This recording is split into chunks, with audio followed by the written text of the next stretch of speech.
number that you pick is number 2. And here's your question.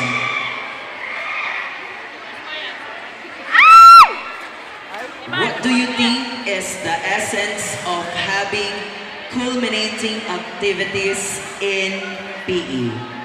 Thank you for that wonderful question. Cultivating activities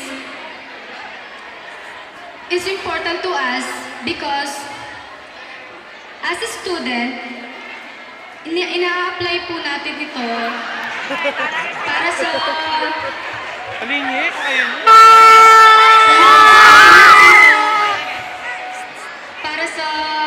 para malaman po natin lahat.